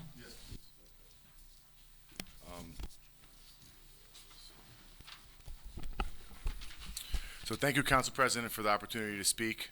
I would just like to acknowledge Women's History Month. As we gather here today, I'd like to take a moment to acknowledge and celebrate Women's History and Empowerment Month. This is a time for us to recognize the incredible contributions that women have made throughout history and to honor the women who reside here in our wonderful communities. To all the women of our city, thank you. Thank you for your resilience, strength, and dedication. Your efforts help shape our neighborhoods, nurture our families, and inspire future generations. It is your hard work and determination that make Rahway a special place to live. I would also like to extend my heartfelt gratitude to the women who work tirelessly for the city of Rahway here in City Hall. Your commitment to providing high-quality services ensure that our residents receive the support they deserve. Whether in the offices, on the streets, in our schools, you make a significant impact every day. I'm particularly proud to recognize the women of our Rahway City Council. For the first time in our history, we have 4 remarkable women serving on our council. Your leadership and dedication to public service are a testament to the progress we are making in empowering women in our community. Lastly, I want to acknowledge the incredible women in my own life. Through their guidance, love, and care, they have shaped me into the man I am today, and I am forever grateful for their presence and influence. I would like to take a moment, though, to acknowledge a remarkable woman who has profoundly impacted my life. Though she is not blood-related, I consider her my second mother. Marcia Garay has cared for me as if I was her own child, providing me with nourishment, assisting me with my homework, and yes, even disciplining me when necessary, perhaps more often than I like to admit. It is essential to recognize that beyond our families, strong influences like hers play a crucial role in shaping the lives of our young children in our community. Women like her offer guidance and care that help incubate the next generation, paving the way for us to achieve great things. Let us celebrate and honor these influential figures who, through their love support, contribute to the bright future here in Rahway and the community that we love and all call home. As we move forward, let's strive to support and uplift one another. Together, we can create a stronger, more equitable future for all. Thank you, Council President.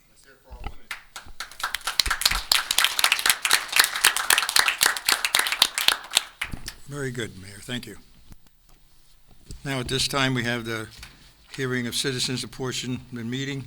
The citizens have 5 minutes to speak on the resolution in the first reading ordinance listed on the agenda only. Second reading ordinance may have their own public hearing, the comment of the City Council. While all comments are made by the public, taken under the advice of the city council, will not respond to any comments. You may come up now, and do you have anybody on the list? Bernice Young. Bernice Young.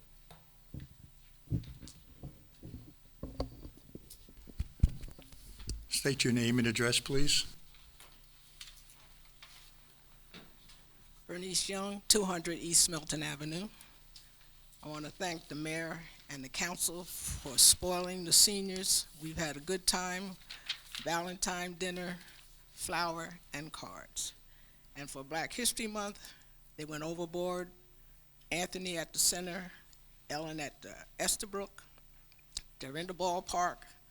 We've gotten things done. We discuss like grown-ups, no yelling, no threatening, and things were fine.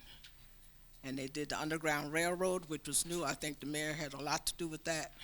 We all enjoyed that. We're looking forward to it coming back.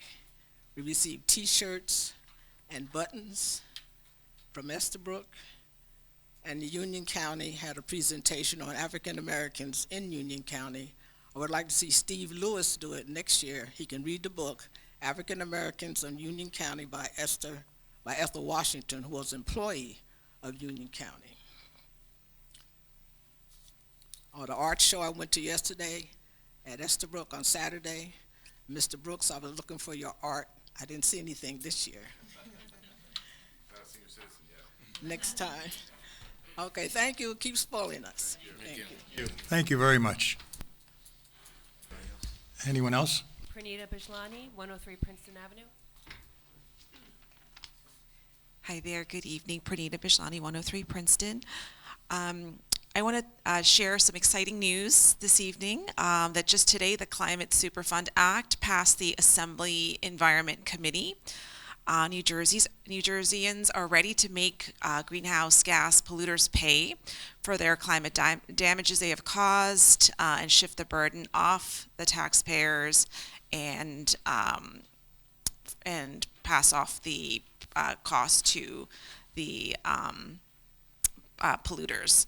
There was a rousing rally in Trenton and a huge crowd present in support. So it's perfect timing that today here in Rahway, there's a resolution supporting the Climate Superfund Act on the council's agenda. I want to thank the town council, Mayor Giacobbe, and the administration for having a forward-looking vision for our city and state that makes us more resilient into the future, and for your responsiveness to residents' concerns. I'm so excited and hopeful that we will join the other 11 municipalities who have passed resolutions supporting the Climate Superfund Act, and that we can be and that we here in Rahway can be part of the movement across the states to let the fossil fuel industry know that we are going to hold them accountable. Thank you so much. Thank you. Hi, Jeff Robinson, 244 Stanton Street in Rahway.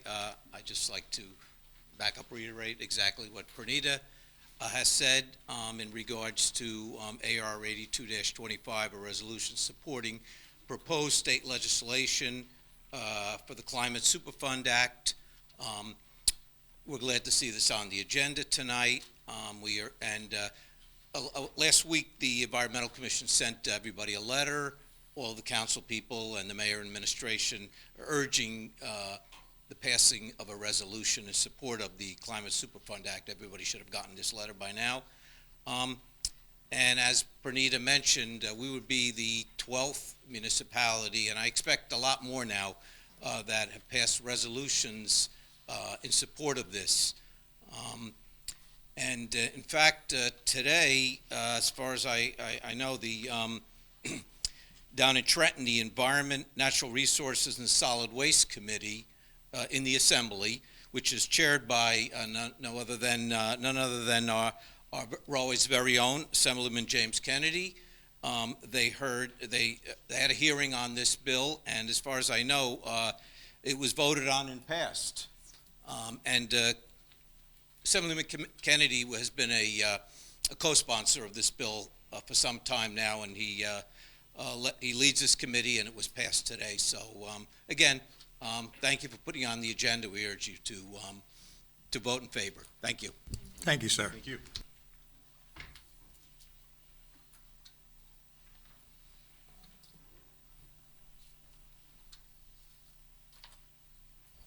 Hi, Amy Garcia Phillips, 1470 Campbell Street. There are two things that I would like to speak about tonight. The first one is to clarify the record, set the record straight on the Rahway Taste of Spring. There have been comments made by Bob Landolfi and other council members that that misrepresent the way the event was run under the Rahway Arts and Business Partnership, I'll just call the RAB. The Taste has had many iterations through its 20-plus years. Just ask superhuman Matt Doborowski, he'll tell you the whole history.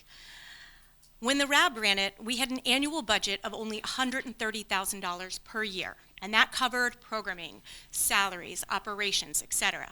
As a nonprofit, the Rahway Taste of Spring became our largest fundraiser and an opportunity to market Rahway to other towns.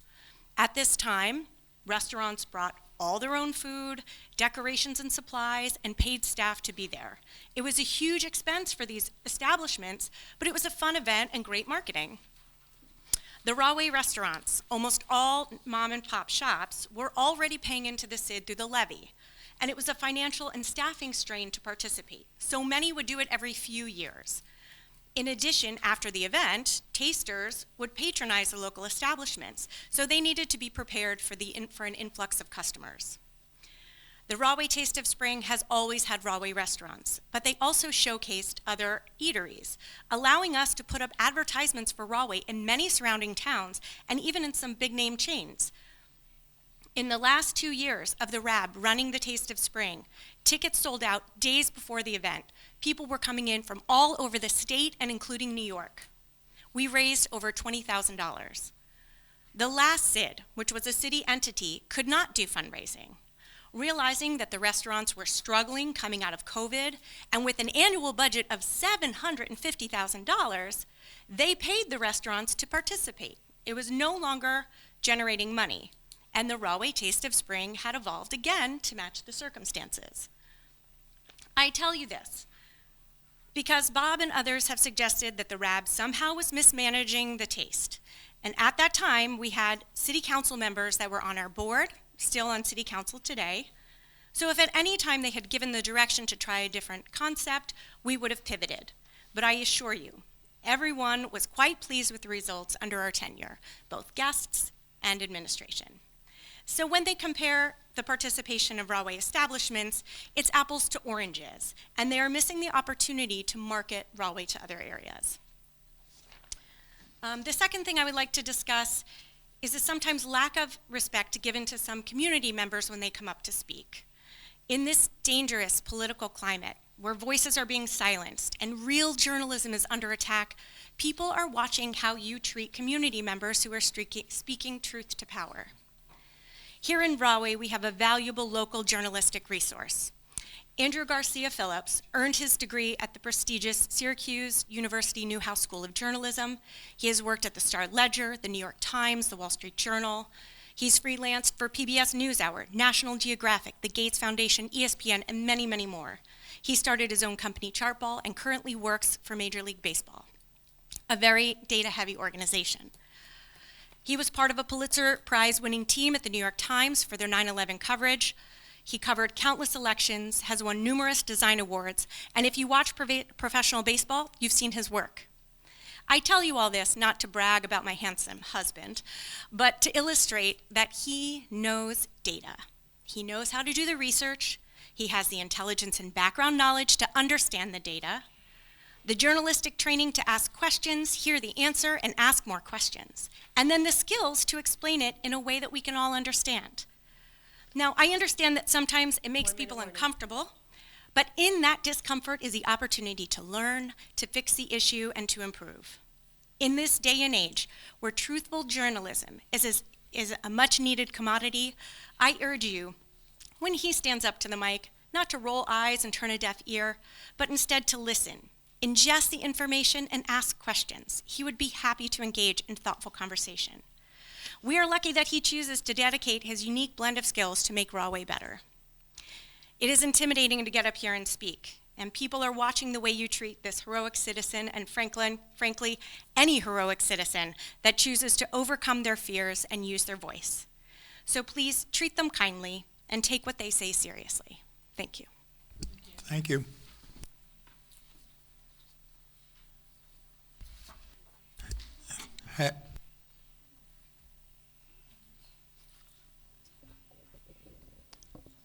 Andrew Garcia Phillips, 1470 Campbell Street, and heroic citizen.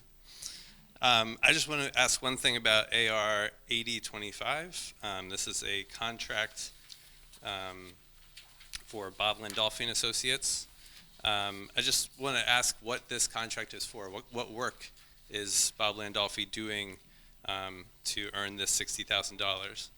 We already pay Bob Landolfi $80,000 to run the Rahway Redevelopment Agency. I assume this is $60,000 in addition to that $80,000. Correct me if I'm wrong. Our administration salaries have skyrocketed in the past few years. It's almost $1 million now of salaries in the administrative office. There are many competent people there.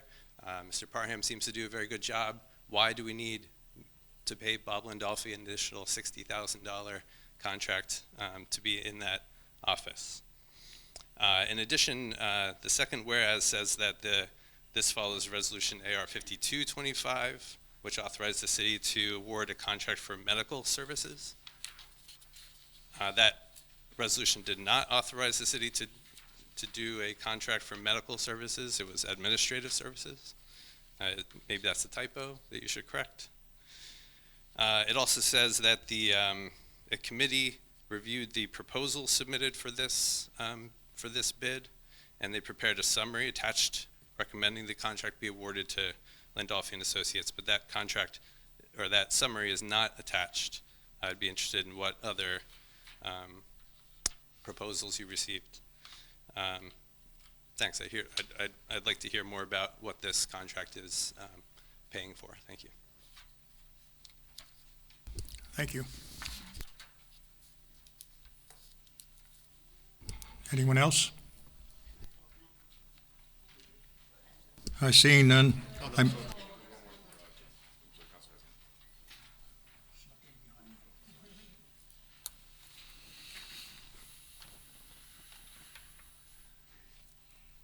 you very much. I appreciate you giving me the opportunity to talk, although you have heard from us. State your name and your. You have heard from us every year for past years. I've been a citizen of Rahway for 40 years. My partner had owned that house 10 years before he met me. And every year, we get a traffic ticket for parking in front of our own house.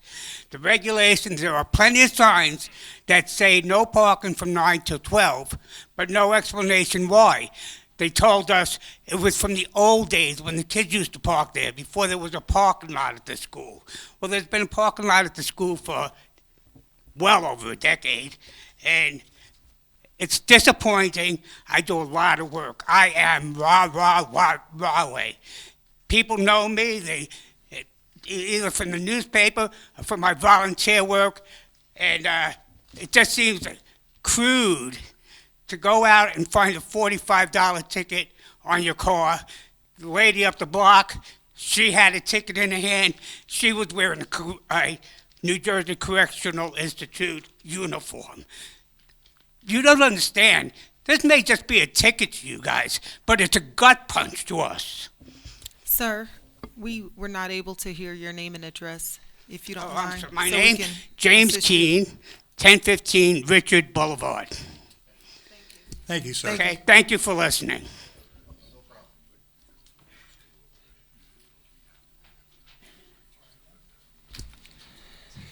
Okay. I'm sorry. Is this still part of the agenda or is open? It's open? All right, Ron McCray, 840 East Hazelwood Avenue. A couple of things I just want to make. First, I want to make clear. When I indicated prior to about my water bill, actually I didn't break it down and say my point was in reference to the service line, that the price keep going up, and the water line that's keep going up, not the water itself. So I want to make that clear, the service line, as he said. in reference to no cost if they have to replace it. I lost my own train of thought. A couple of things right quick.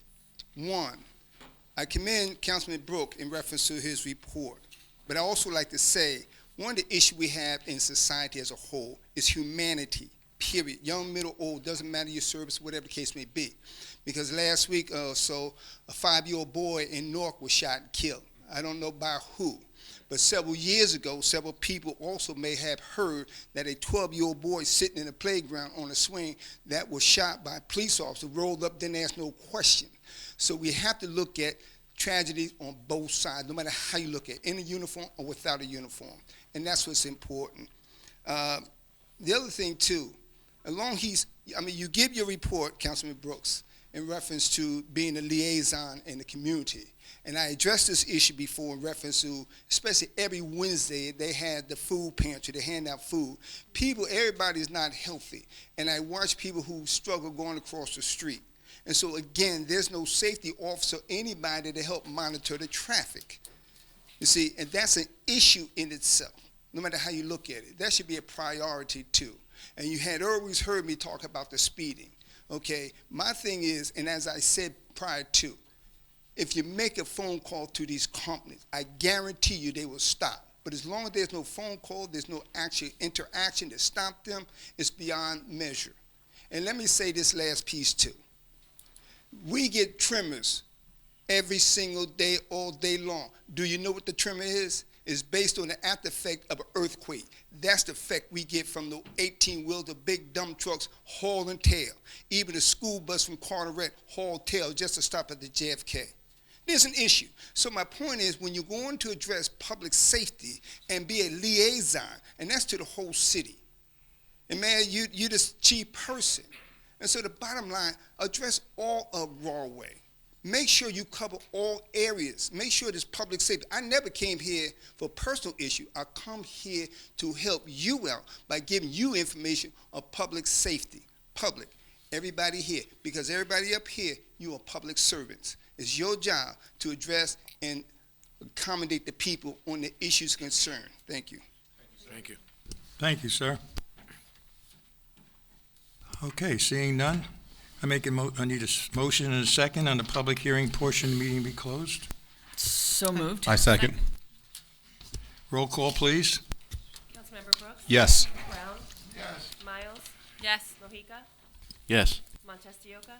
Yes. Newberry? Yes. Parson? Yes. Timmons? Yes. Tablisco? Yes. Are there any reports or updates from administration?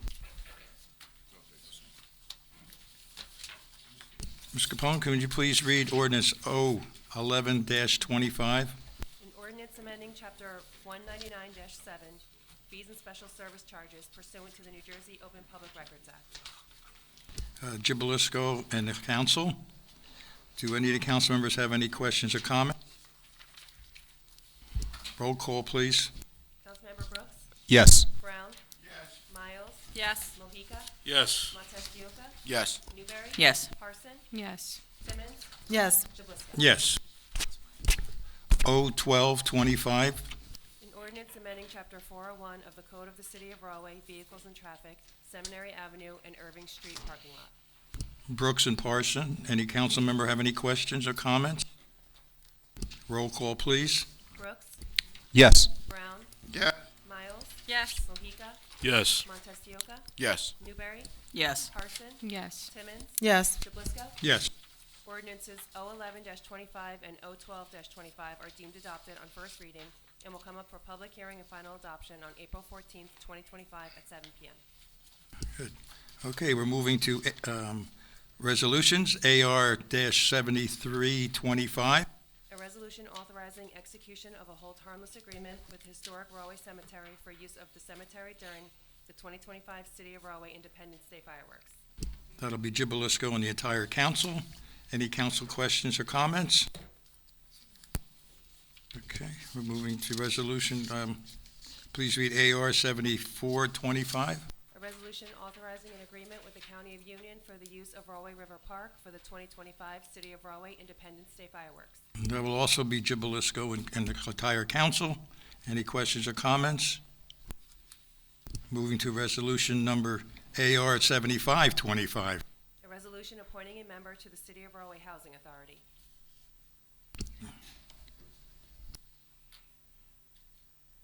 Okay,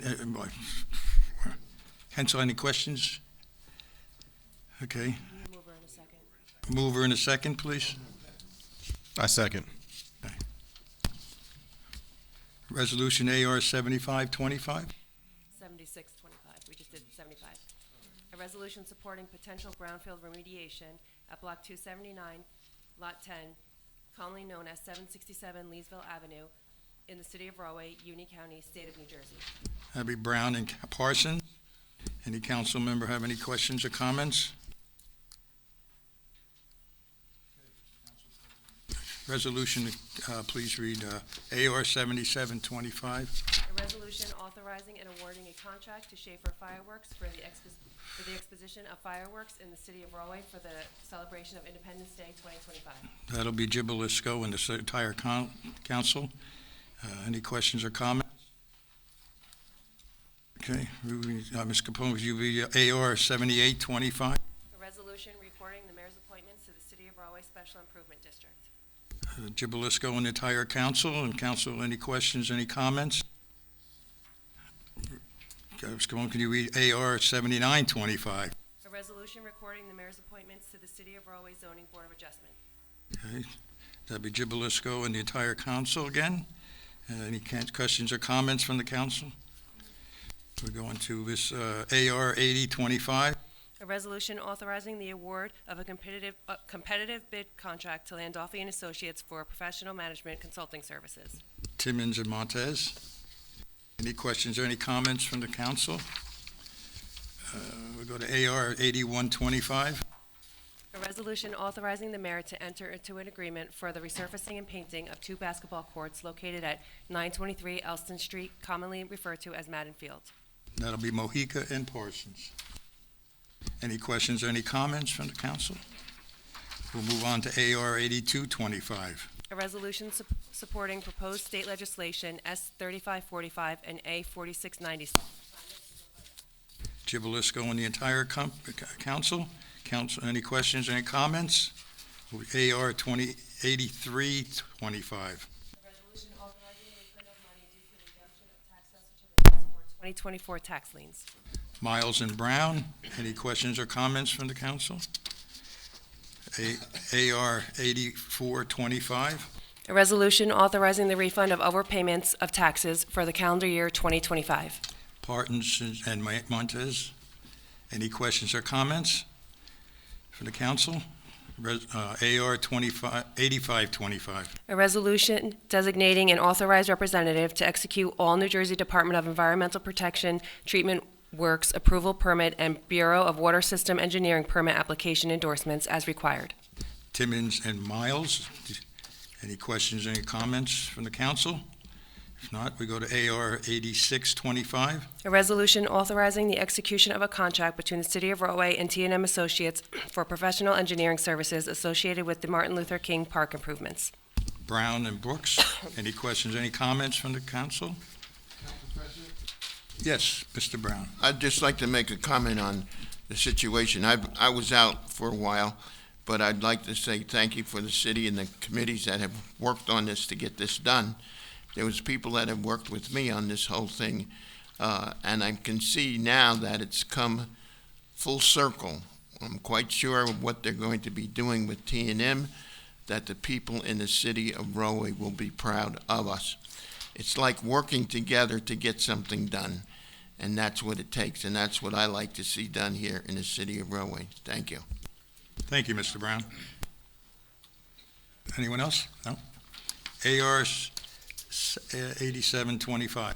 A resolution authorizing the execution of a contract between the City of Rahway and T&M Associates for remedial and environmental services at the Department of Public Works site at 999 Hart Street.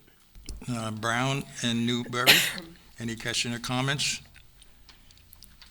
AR 8825. A resolution authorizing the execution of a contract between the City of Rahway and Whitestone Associates Incorporated for well abandonment, groundwater monitoring, and regulatory reporting compliance services for 80 East Milton Avenue. Miles and Mohica, any questions or any comments? 8925.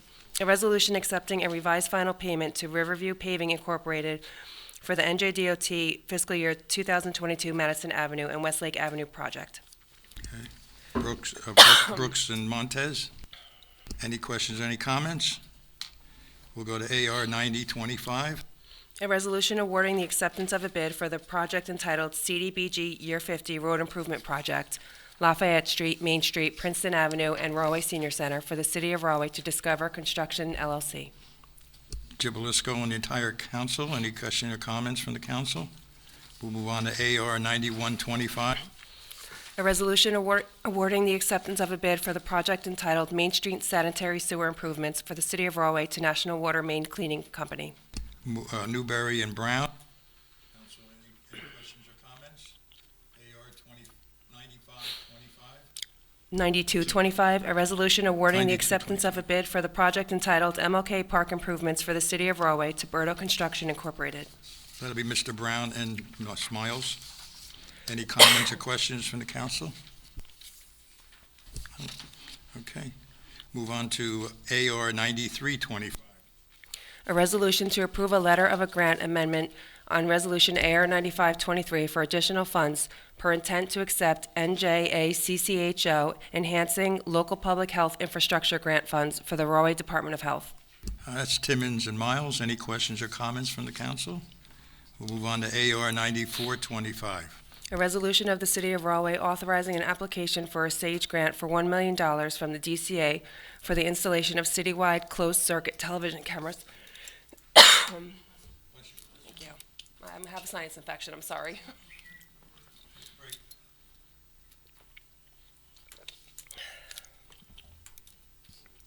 Okay, Montez and Brooks, any questions or comments from the council?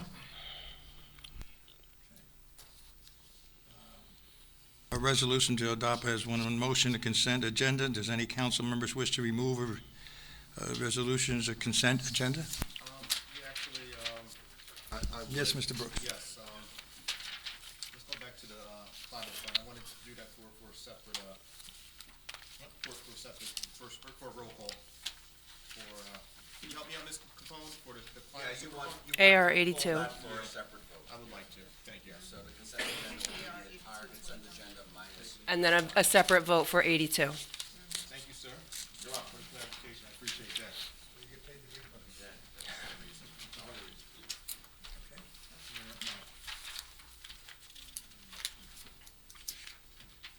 So you need a mover and a second. I make a So we motion. need a roll call, right? I second. I make a motion to adopt the consent agenda minus AR 8225. And I second that.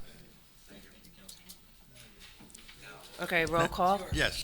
Councilmember Brooks? Yes. Brown? Miles? Yes. Mohica? Yes. Montestioka? Yes. Newberry? Yes. Parson? Yes. Timmons? Yes. Jablisco? Yes. You need, yes, Motion AR to- 82-25. We need a motion to adopt.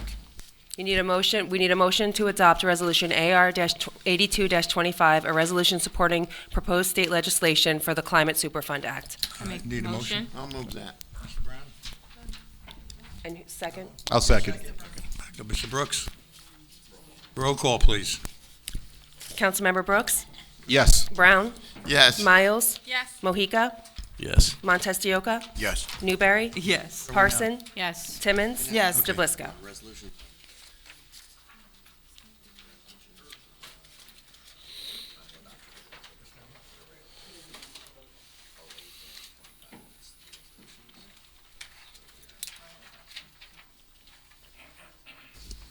Oh, 0825.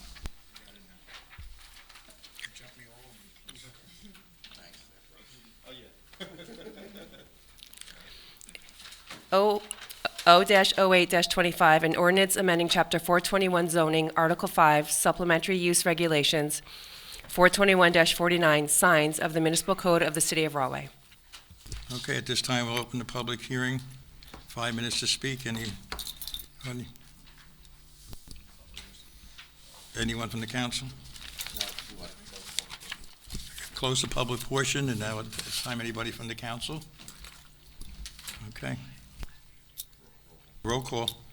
Councilmember Brooks? Yes. Brown? Yes. Miles? Yes. Mohica? Yes. Montestioka? Yes. Newberry? Yes. Parsons? Yes. Timmons? Yes. Jablisco? Yes.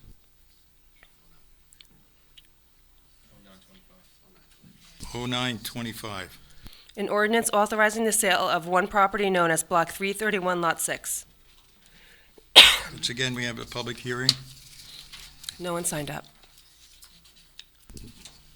Okay, then we'll move on to the council. Any questions from the council? No question. Okay, that finishes the public, okay? Roll call. Councilmember Brooks? Yes. Brown? Yes. Miles? Yes. Mohica? Yes. Montestioka? Yes. Newberry? Yes. Parson? Yes. Timmons? Yes. Jablisco? Yes. Okay, 01025. An ordinance amending Chapter 362 of the Code of the City of Rahway, code entitled Stormwater Control for Non-Residential Major Development. Okay, we open this up to the public once again. No one has signed up. Okay, now to the council. Okay, President, anyone have any comments? Okay, roll call. Councilmember Brooks? Yes. Brown?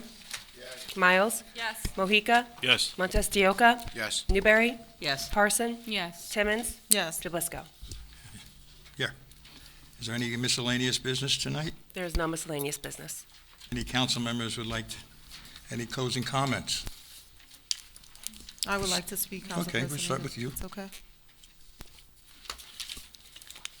Good evening, everyone. I'd first like to start off by saying Happy International Women's Month. I also like to thank Mr. Dan Lee for his presentation. It was very informative. I would also like to thank the citizens for coming out today and voicing, and also listening to the presentation and voicing your concerns, as well as Mr. Brooks and the police department. I'd also like to thank you for your presentation, and just to make mention that I have seen the improvement and the quality of life. So we do appreciate everyone that is out on the ground working to keep us safe. I would also like to send out a shout out to my husband. Happy birthday, babe. I'll be home soon. Yeah. And thank you, everyone. Get home safe and have a good night. Okay, Oh, thank you, Council President. Smiles? Happy birthday as well, Mr. Timmons, to your husband, Carla. Yeah, no, I actually do have a comment. Firstly, City Clerk, I hope you feel better. Thank you. It was really in response to the police report from Councilman Brooks and talking, I should really open it, really talking about the 7th and 8th graders and problems in schools generally. I'm not talking specifically about Rahway. I'm a high school teacher, so I'm talking as a high school teacher. I'm also talking as an aunt to my niece. And really it's social media and just really having an awareness of kids using social media. And when I'm saying that, what I'm talking about, unlike the past when I was younger, and actually there was only ever one fight that I remember at my school, and I was nowhere near it. It used to, there'd be a fight, and that's it, it's done, it's forgotten about. But social media doesn't let things be forgotten. So what might start outside the school on social media continues on social media. It doesn't go away, and it can come inside the school. Or vice versa, something might start inside the school, but social media, that continues going, and it comes outside the school. And it's not just two people, it's like everyone on social media in that, in the friends group, or people connected to children's social media. So social media has many good things about it, but that for children whose brains aren't fully developed, who might take things to heart when they don't realize that it's just social media, it can have a huge impact, and especially when talking about bullying. And I know there's one particular person very close to my heart who has been bullied on social media and hasn't been to school since COVID. So social media with kids has a huge, huge impact. In my classroom, my kids are great. I love my kids. I have one particular class right now, and I have this box I got from Amazon for cell phones that they put it in. And every so often, if I feel like, ooh, the cell phones are coming out a little bit, I bring out my box and I greet them at the door, and they'll put their cell phones in. At the end of the class, they get them back. And I don't need to do that right now. This class, they've got it because they realize Mrs. Mars is going to take their phone. So no, it's away, Mrs. Mars. So they come in, I'll take the box around, and quite often they won't put their phone, and they're like, no, I'm keeping it away. And some students, out of choice, put their phone in there because they know that for them, it's more of a distraction. But there are also things that parents can do. You can monitor, just like I can check how often I use my cell phone and look at the hours of screen time. Parents can also check the hours of screen time on their children's phone. And I can imagine being a parent and how difficult that must be and the job that it entails.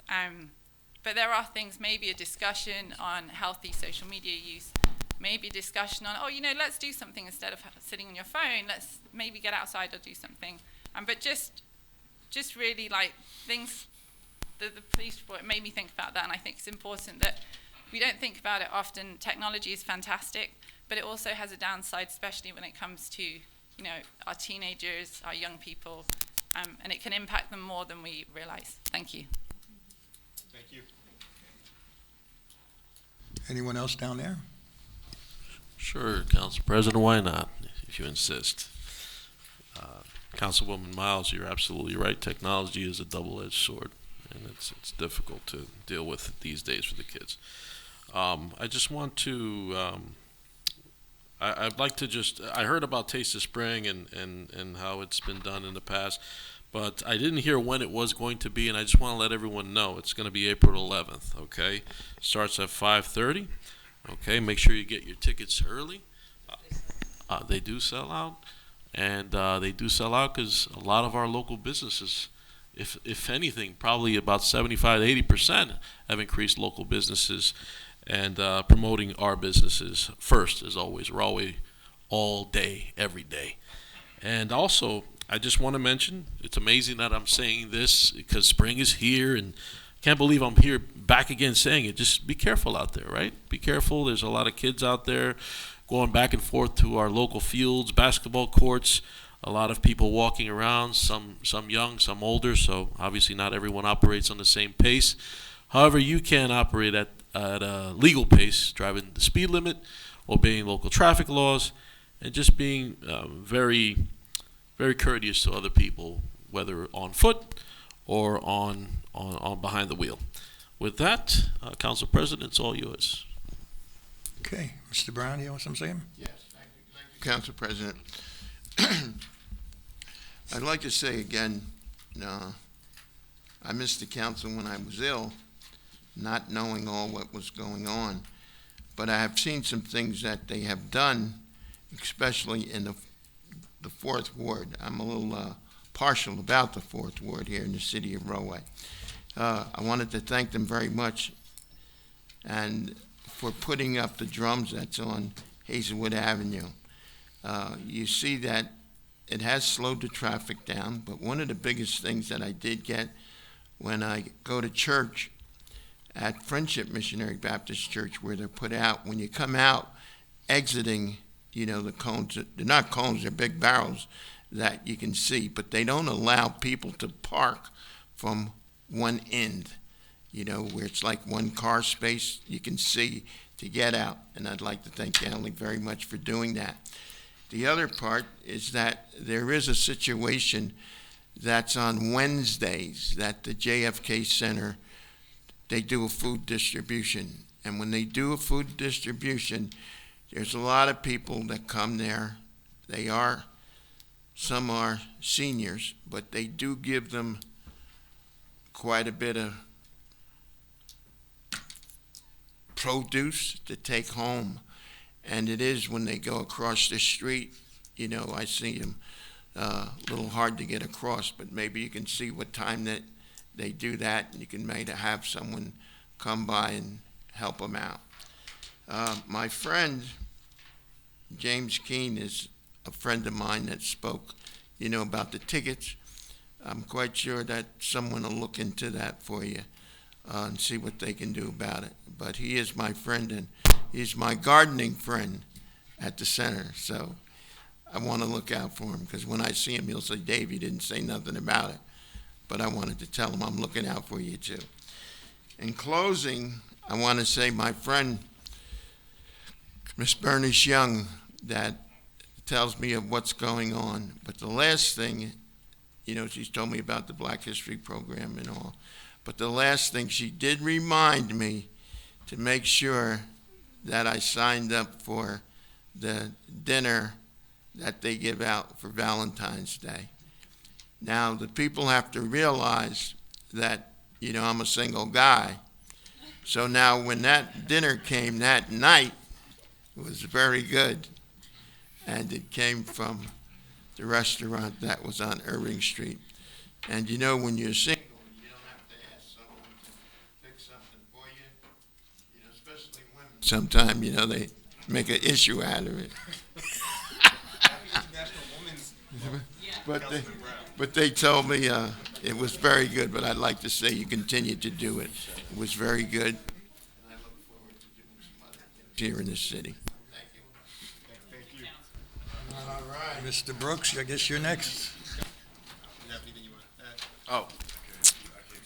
Happy Women History Month. Thank you, everybody, for stopping by. That's pretty much it. Rawway all day.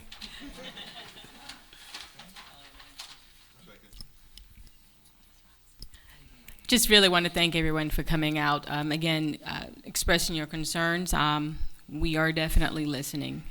And please continue the feedback of coming every month. And we're definitely going to continue looking into it, things that you do speak on. So please don't think that we're not listening, all right? Have a great evening, everybody. Thank you, Councilwoman. It's all yours, Mr. Brooks. Okay, thank you. Well, happy Monday, everybody.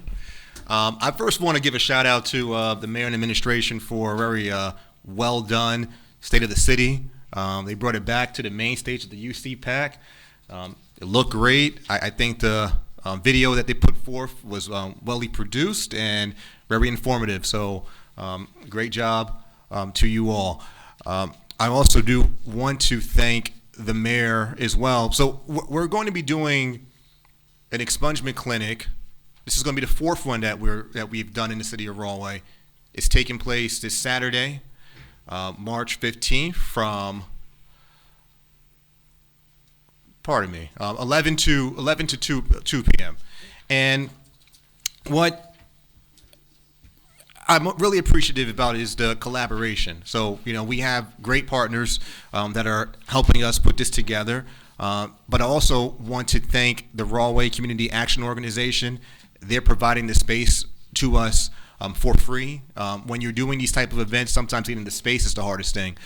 So they've been very supportive and willing to do anything that's going to help the community. And one of the reasons why I'm very passionate about these expungement clinics is it's not just so much about giving somebody else a second chance once they pay the debt to society, but it's providing a better shot for the children of these people. When you think about it, if you can wipe the slate clean and have access to better living locations or higher paying jobs, whether that job pays you another $20,000 or $30,000 in a year, that's about $1 million in someone's working lifetime. Imagine if your parents made $1 million more while they were working. It provides all the difference. So I've seen people actually, campaign, during elections against the expungement clinics. And listen, if you're not for it, it's all good. But if you're not for it for people trying to get a second chance or a clean slate, think about the children and how it provides them with a better shot. So looking forward to that. If you know anybody that would like to attend, please share the word. But again, thank you to the mayor and administration. This is the fourth one that's being done in the city of Rawley. Anytime we have good ideas, we do get support from you guys. So I truly appreciate it. I also want to thank our friend Pranita of Princeton for bringing forth the Climate Superfund resolution to our attention. As Councilwoman Parson mentioned, when we hear good ideas, we try to embrace them and we talk it over, see if it's a good fit for the city, and obviously in respect to what the residents would want. And today is a testament that we do hear what you heard first. Also want to thank our assemblyman, our former Mayor Kennedy, Assemblyman Kennedy, who has been a co-sponsor on this. He is a great friend of the environment. For those of you who may not know, he's probably the reason why you're not using plastic bags in the supermarkets as well. So his commitment to the environment goes beyond just this particular resolution. And with that being said, great presentation, Mr. Lee. I think it's very informative. I mean, we get information as well, but I think it was great that you're able to lay it out the way you did, and it made sense to us people who don't have these engineering degrees, right? I think I was able to comprehend it. What I would like in the future, and I think we could have to continue holding Veolia accountable, is I'm thinking something like, when you go to the Homeland Security website and you have that, that color chart, maybe there could be something like that on their website to keep the public informed on the levels of water. Thank you to all the residents. Thank you, Mr. McCray. Point well taken. And thank you to our police department and Mr. Ganley for your information and being accessible. Thank you so much. Council President, I took enough time. You can close us out. Okay, thank you very much. I just want to thank Mr. Lee, Mr. Parton, and our mayor for excellent job tonight. Once again, I thank everyone for participating today. And I'd like to have a motion to close the meeting. Motion to adjourn. Second. So move.